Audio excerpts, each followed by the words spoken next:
अस्सलाम वालेकुम। आज हम स्टार्ट करेंगे chemistry class 10 chapter 2 matter topic 2.5 diffusion of gases. Diffusion हम गैसेस की इंटरमिक्सिंग को कहते हैं at given temperature and pressure. Gas randomly move करते हैं from area of high pressure to the lower pressure along the concentration gradient, जबकि concentration gradient हम कहते हैं कंसंट्रेशन पर यूनिट लेंथ। मतलब कि जहाँ पर गैसेस की कंसंट्रेशन ज़्यादा होती है गैस वहाँ से मूव करके लोअर कंसंट्रेशन की तरफ मूव करता है। फॉर एग्जांपल, जब हम परफ्यूम को स्प्रे करते हैं हम नोट करते हैं कि जहाँ पर स्प्रे करते हैं वहाँ पर उनकी कंसंट्रेशन ज़्यादा होती है, बट वक्त के साथ साथ कंसंट्रेशन वहाँ पर कम और बाकी एरिया में डिस्ट्रीब्यूट हो जाती है। मतलब कि कुछ देर बाद पूरे एरिया में जो गैस के पार्टिकल्स हैं वो इवनली डिस्ट्रीब्यूट हो जाते हैं। और ये किस वजह से है? डिफ्यूजन की वजह से है, क्योंकि गैस के पार्टिकल्स इंटरमिक्स कर सकते हैं दूसरे गैस के पार्टिकल्स में। Diffusion process explain by kinetic particle theory. Kinetic particle theory ये कहता है कि जब दो गैसेस कांटेक्ट में आती हैं तो उनके पार्टिकल्स मिक्स हो जाते हैं।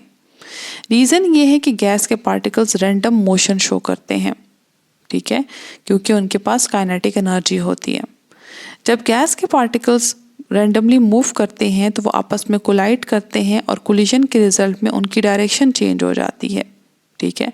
इसी तरह वो जब आगे की तरफ मूव करेंगे फिर से कोलाइड करेंगे, फिर से डायरेक्शन चेंज होगी। तो इसका मतलब है कि गैस के पार्टिकल हर तरफ मूव हो जाएंगे, जिनसे वो रूम में इक्वल यूनिफॉर्मली स्प्रेड हो जाएंगे। एग्जाम्पल हम लेते हैं, हमने दो गैसेस ली हैं और उनके दरमियान में हमने नॉब लगा दिए ताकि वो मिक्स ना हो।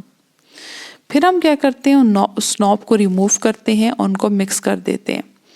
मिक्सिंग कैसे होती है? गैस के पार्टिकल चूँकि रैंडमली मूव करते हैं तो वो क्या करते हैं, एक गैस के पार्टिकल दूसरे गैस पार्टिकल की स्पेस में एंटर हो जाते हैं और जब वो मूव करते हैं तो कोलाइड करते हैं और कोलिजन के रिजल्ट में उनकी डायरेक्शन चेंज हो जाती है।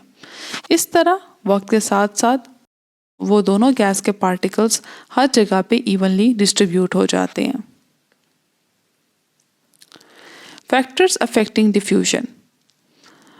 ग्राम्स लॉ ऑफ डिफ्यूजन ये कहता है कि रेट ऑफ डिफ्यूजन जो है वो गैस की square root of molar mass के इन्वर्सली रिलेटेड है। इसका मतलब ये है कि वो गैसेस जिनका मास कम होता है या जो लाइटर वेट मॉलिक्यूल्स होती हैं उनका रेट ऑफ डिफ्यूजन ज़्यादा होता है, मतलब वो हाई स्पीड के साथ मूव करते हैं।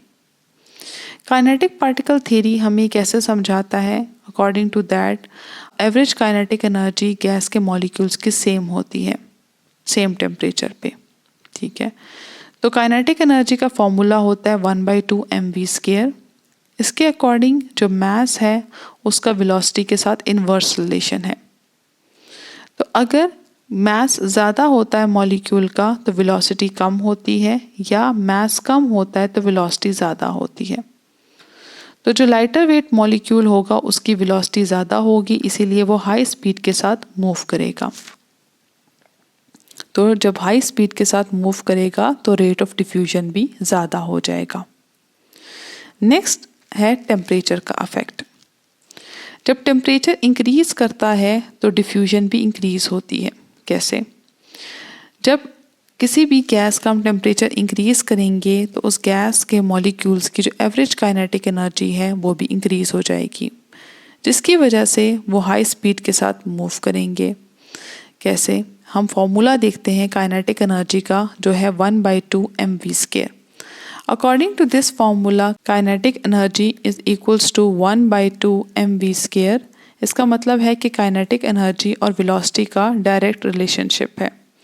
जब हम टेम्परेचर इंक्रीज करते हैं तो काइनेटिक एनर्जी इंक्रीज होती है और काइनेटिक एनर्जी इंक्रीज होने की वजह से जो वेलोसिटी है वो भी इंक्रीज हो जाती है, जिससे गैस की फ्रीक्वेंट मोशन होती है और फ्रीक्वेंट मोशन की वजह से वो जल्दी स्प्रेड कर जाते हैं। तो हम ये कह सकते हैं टेम्परेचर इंक्रीज होने से डिफ्यूजन इंक्रीज होती है।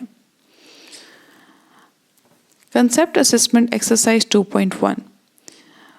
Explain why when you apply perfume to your palm it makes you feel cold।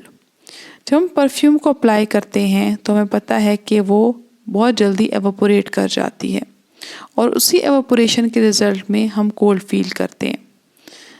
जब एवापोरेशन होती है यानी कि लिक्विड गैस में कन्वर्ट होता है तो हमें पता है कि लिक्विड के मॉलिक्यूल्स क्लोज होते हैं और गैस के पार्टिकल्स जो हैं वो काफ़ी डिस्टेंस पे होते हैं, क्योंकि लिक्विड के मॉलिक्यूल में फोर्स ऑफ अट्रैक्शन होती है। तो जब लिक्विड एवापोरेट करता है तो इन फोर्सेस ऑफ अट्रैक्शन को जो लिक्विड मॉलिक्यूल्स के दरमियान होती है, इनको ओवरकम करने के लिए उनको एनर्जी की ज़रूरत होती है, हीट की ज़रूरत होती है। वो हीट वो बॉडी से लेता है, जिसकी वजह से बॉडी का टेम्परेचर लो हो जाता है और हम कोल्ड फील करते हैं।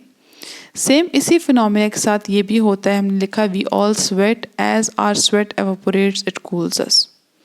जब एवापोरेशन होती है तो लिक्विड जो है, जो बॉडी के ऊपर जो स्वेट होता है, वो एवापोरेट होके गैशियस फॉर्म में कन्वर्ट हो जाता है। एवापोरेशन के लिए एनर्जी की ज़रूरत पड़ती है जो बॉडी से लिक्विड लेता है, जिससे बॉडी का टेम्परेचर कम हो जाता है और हम कोल्ड फील करते हैं। आई होप कि आपको ये टॉपिक समझ में आ गया होगा। Thank you so much. अल्लाह हाफिज़।